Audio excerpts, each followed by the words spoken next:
नमस्कार दोस्तों, कैसे हैं आप सभी। उम्मीद करती हूँ सभी स्वस्थ होंगे, मस्त होंगे। दोस्तों, आज फिर एक कहानी लेकर मैं आपके सामने आई हूँ। मैं उम्मीद करती हूँ कि आपको एक कहानी पसंद आएगी। बस आपसे एक छोटी सी रिक्वेस्ट है, प्लीज़ चैनल को सब्सक्राइब करें, वीडियो को लाइक शेयर और कमेंट करें। अगर कोई और कहानी आप सुनना चाहते हैं तो मैं कोशिश करूँगी उस कहानी को सुनाने की। आप कमेंट में बता सकते हैं कि आपको कौन सी कहानी सुननी है। अब मैं कहानी शुरू करती हूँ। एक समय की बात है, एक हाथी की मृत्यु हो गई। मृत्यु के बाद हाथी की आत्मा यमलोक पहुंची।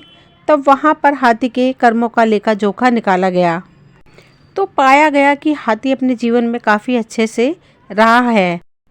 तब यमराज ने हाथी से कहा, अरे हाथी, तुमने तो अपने जीवन में कोई बुरे कार्य नहीं किए हैं, तुम्हारे कर्म भी अच्छे हैं। इसलिए मैं तुमसे तुम्हारी इच्छा पूछ रहा हूँ। बताओ तुम्हें क्या चाहिए, तुम्हारी सबसे बड़ी मनोकामना क्या है।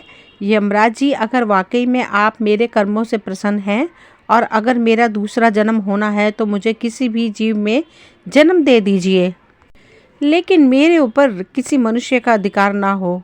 मैं मनुष्य के बंधन में ना रहूं, क्योंकि मनुष्य के साथ रहना सबसे कठिन कार्य होता है। हाथी की इस बात को सुनकर यमराज काफ़ी हैरान हो जाते हैं और वे कहते हैं कि ये तुम क्या कह रहे हो गजराज। मैं तो यही जानता हूँ कि मनुष्य जाति सबसे अच्छी होती है, वो सबसे ज़्यादा बुद्धिमान होते हैं। कहता है कि यमराज जी, यही तो परेशानी है कि मनुष्य जाति सबसे ज़्यादा बुद्धिमान होती है। आपको इंसानों के विषय में शायद ज़्यादा जानकारी नहीं है।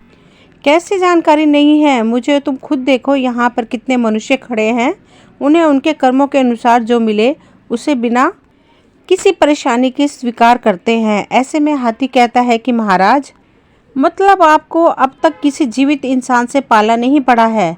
ये तो मृत हैं, ये तो सिर्फ मनुष्य की आत्माएं हैं। किसी जीवित मनुष्य से मिलिए तो आपको पता चले। ऐसे में यमराज काफ़ी हैरान हो गए। अब यमराज ने कहा, ठीक है, तुम्हारी बात को आजमाने के लिए मैं तुम्हारे मालिक को यहाँ जीवित मंगाता हूँ।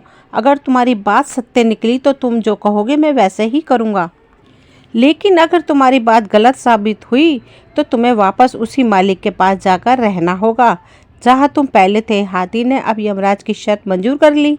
यमराज को भी हाथी की बातें काफ़ी दिलचस्प लगी और वो किसी जीवित मनुष्य से मिलकर उसके बारे में जानने को उत्सुक हो गए।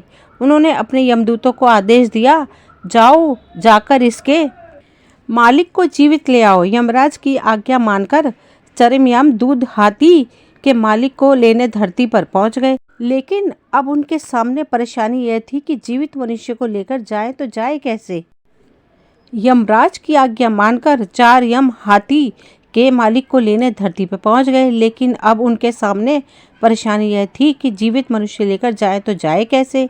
इसलिए वो लोग उसके सोने का इंतज़ार करने लगे। जब हाथी का मालिक पलंग पर सो गया तो यमदूतों ने पलंग सहित उसे उठा लिया और ये यमलोक की तरफ उड़ चले।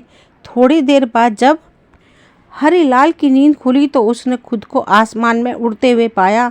नीचे देखा तो धरती नजर भी नहीं आ रही थी। तब उसने उन चारों यमदूतों से पूछा, आप कौन हैं, मुझे कहाँ लेकर जा रहे हो। हम यमदूत हैं और तुम्हें यमलोक लेकर जा रहे हैं। तब हरिलाल कहता है, ये यमलोक तो लोग मृत्यु के बाद जाते हैं, लेकिन मैं तो जीवित हूँ। इस पर यमदूत ने कहा, आज वहाँ भी जीवित व्यक्ति की ज़रूरत है। दरअसल एक हाथी ने यमराज से कहा कि जीवित व्यक्ति को लेकर आओ, तब आपको पता चलेगा। अरे वो तो मेरा हाथी ही है जिसकी आज ही मृत्यु हुई है, लेकिन उसने मुझे ऊपर बुला लिया। तब परेशान हरिलाल ने कोई तरकीब लगाने की सोची ताकि उसका जीवन सुरक्षित रहे। इधर उधर देखने पर उसे उसके पलंग पर ही एक कलम और कागज मिल गया। उसने उस पर कुछ लिखा और थोड़ी देर में ही यमलोक पहुंच गया। जब वो यमराज के सामने पहुंचा तो यमराज जोर जोर से हंसने लगा और हाथी की तरफ देखकर बोला, ये लो, तुम्हारा मालिक आ गया। कहाँ ये अदना सा इंसान, ये भला क्या कर लेगा। थोड़ा सब्र कीजिए महाराज, आपको सब पता चल जाएगा। इधर आओ। लेकिन बीच में ही रुककर हरिलाल कहता है, यमराज, क्या आपको पता है कि मैं कौन हूँ। तभी यमराज कहते हैं, मैं तो सिर्फ इतना जानता हूँ कि तुम हाथी के मालिक हो। इसके अलावा मैं तुम्हारे बारे में कुछ नहीं जानता। अब तुम ही बता दो कि तुम कौन हो। तब हरिलाल वह कागज़ यमराज को देते हुए कहता है, ये लीजिए, आप खुद ही पढ़कर जान लीजिए कि मैं कौन हूँ। ये वही कागज़ था जिस पर उसने आते हुए कुछ लिखा था। जब यमराज जी ने वो कागज़ खोलकर पढ़ा, हैरान रह गए और अपने सिंहासन के नीचे उतर आए। इसके बाद यमराज ने खुद हरिलाल अपने सिंहासन पर बैठा दिया। जैसे वो सिंहासन पर बैठा, उसने सबसे पहले यमराज से कहा, यमराज जी, आज से यमलोक पर आपका शासन खत्म हुआ। आज से मैं यहाँ का राजा हूँ। जैसा कहूँगा हर किसी को वैसा ही करना होगा। तब हाथी कहता है कि अब देखिए यमराज जी, आगे आगे होता है क्या। तभी हरिलाल कहता है कि अब से स्वर्ग और नरक का झंझट खत्म, सभी के सभी स्वर्ग जाएंगे। अब देखते ही देखते नरक में रहने वाले सारे लोग स्वर्ग में आ गए। अब नरक का द्वार बंद कर दिया गया। जिस किसी की भी मृत्यु होती तो सीधा स्वर्ग जाता। इधर हरिलाल मन ही मन में यह भी सोच रहा था, जिस दिन मेरी सच्चाई यमराज के सामने आएगी, मुझे मार दिया जाएगा। ऐसा सोचकर उसने दान पुण्य करना शुरू कर दिया। चित्रगुप्त से कहा, जितने भी प्राणी हैं उनका हिसाब किताब करके मुझे बताओ, किसने कितने कर्म कितने कितने कुकर्म किए हैं। तब चंद्रगुप्त ने सबके बारे में बता दिया कि किसे कौन सी सज़ा मिलनी है। तब हरिलाल ने चित्रगुप्त से कहा, इन सबको सज़ा माफ़ कर दो, किसी को कोई सज़ा नहीं होनी चाहिए। तब हरिलाल हाथी की ओर देखकर बोला, क्यों गजराज, कैसे हो? तुम्हारी मृत्यु हुई थी तो मुझे भी अपने पीछे बुला लिया। हाथी हरिलाल के नज़दीक जाकर बोला कि मालिक, नीचे तो आप मेरे मालिक थे, लेकिन एक बात बताइए कि आप यमलोक के मालिक कैसे बन गए? हरिलाल ने कहा, ये राज की बात है तो मैं कैसे बता दूं। मालिक, मुझे भी इंसान बना देना, से जाकर आपका नौकर बनकर रहूंगा, लेकिन यह राज मुझे बता दो। तब हरिलाल ने उसे बताया कि जब यमदूत मुझे लेकर आ रहे थे तो मैं काफ़ी डर गया था। संयोग से मेरे पास एक कागज़ था, मैंने उस पर लिख दिया कि यमराज धरती से जो मनुष्य आपके पास आ रहा है उसे अपना सिंहासन दे देना, और उसके नीचे मैंने भगवान विष्णु के हस्ताक्षर कर दिए। अब तो हाथी इंसानों की बुद्धिमानी से और भी ज़्यादा हैरान हो गया। फिर उसने हरिलाल से कहा कि मालिक, कृपा करके मुझे इंसान ही बनाना, मैं आपका नौकर बनकर रहूँगा। ठीक है, लेकिन ये बात किसी को मत बताना। हाथी ने भी हाँ में सर हिला दिया। धीरे धीरे करके 7-8 दिन बीत गए।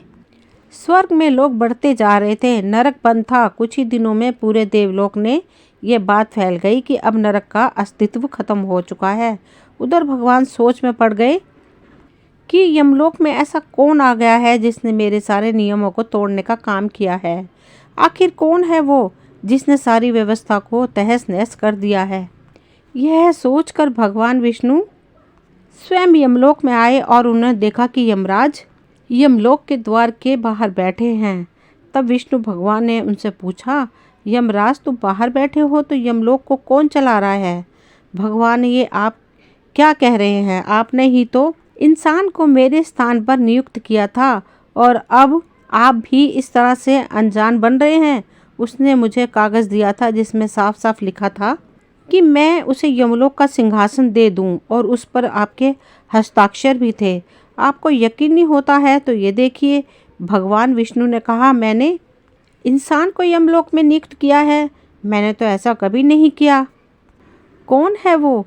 फिर भगवान विष्णु थोड़ा सोचकर कहते हैं, यमराज, कहीं तुमने किसी जीवित मनुष्य को यमलोक में नहीं मंगा लिया? आप बिल्कुल सही कह रहे हैं प्रभु, मैंने जीवित इंसान को ही यमलोक मंगवाया है। तभी यमराज ने शुरू से लेकर अब तक की सारी बात बताई। ऐसे में भगवान विष्णु को हंसी आ गई और वो मुस्कुराते हुए बोले, यमराज, तुम अब भी नहीं समझ पाए कि उस मनुष्य में झूठा पत्र दिया था, उस पर मेरे नहीं बल्कि उसके खुद के हस्ताक्षर थे जो उसने मेरे नाम से किए। अगर वो तुम्हें पत्र नहीं देता तो तुम उसे विद्वान नहीं समझते। तुमने उसकी होशियारी का अंदाज़ा कैसे लगाता? भगवान विष्णु की ये बात सुनकर यमराज ने अपने सिर पर दोनों हाथ रख लिए। अब उन्हें सारा माजरा समझ में आ चुका था और उन्होंने भगवान विष्णु से कहा, भगवान, इस मनुष्य की रचना तो आपने काफ़ी अद्भुत की है। जैसे ही भगवान विष्णु यमराज के साथ यमलोक लोग आए, हरिलाल अपने सिंहासन से उठकर नीचे खड़ा हो गया और भगवान विष्णु से बोला, प्रभु मुझे तो आपका ही इंतजार था, मैं कब से यही सोच रहा था। लाल हाथी की ओर देखकर बोलता है कि कब आपके दर्शन होंगे और मुझे इस कार्य से मुक्ति मिलेगी। तब भगवान ने मुस्कुराते हुए कहा, तुम बहुत चालाक हो। देखो यमराज, जीवित व्यक्ति को यमलोक चलाने का क्या परिणाम हुआ। जब से उसे लगा कि मैं इसे दंड देने वाला हूँ तो यह मुझे खुश करने में लग गया। किसी भी इंसान को समझना किसी के लिए आसान नहीं है। यमराज ने हाथी से कहा, गजराज तुम शर्त जीत गए। मैं अब तक यही समझता था कि हम देवताओं से अधिक समझदार और कोई नहीं है, परंतु मैं गलत था। पर आज तुम्हारी वजह से मेरे सारे भ्रम दूर हो गए हैं। अब चूंकि हाथी यमराज से शर्त जीत चुका था, ऐसे में उसने यमराज से कहा कि यमराज जी आप मुझे भी मनुष्य बना दें। यमराज ने उसकी शर्त मान ली और हरिलाल को वापस धरती पर भेज दिया, लेकिन यमलोक की सारी बातें उसके दिमाग से निकाल दी। यानी कि हरिलाल को यमलोक का कोई भी बात याद नहीं थी। वो फिर से आम जिंदगी जीने लगा। दोस्तों ये कहानी यहीं तक थी और इस कहानी से हमें यह सीख मिलती है कि हर इंसान को अपनी बुद्धि का इस्तेमाल ज़रूर करना चाहिए, तभी वो हर मुसीबत से बाहर आ सकता है। दोस्तों फिर एक रिक्वेस्ट है, प्लीज़ चैनल को सब्सक्राइब करें ताकि वीडियो की आने वाली नोटिफिकेशन आपको समय समय पर मिलती रहे। मिलते हैं अगली वीडियो में। Thank you.